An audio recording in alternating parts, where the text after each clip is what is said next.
Еще менің үстімнен заявление жазды, что мен үлкен еркек кісіні ұрғаны үшін. Ол мені шешемнен боқтады, мен оған в ответ ұрдым. A few moments later.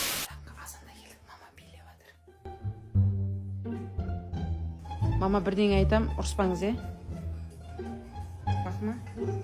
Не oldu? Төбелестің ба? Мойның үзілгір айуан. Кіммен төбелестің? Үстімнен заявление жазды, бірақ нормально. Тентексің ба сен? Не нормальный? Жұмысың ба? Жауап тастады, болды, нормально бәрі, нормально. Ay бұл адам болмайды. Бұл адам болмайды. Ал. Öyle iş şaka varmasın bu. Tağda kız bolup dediğim baba.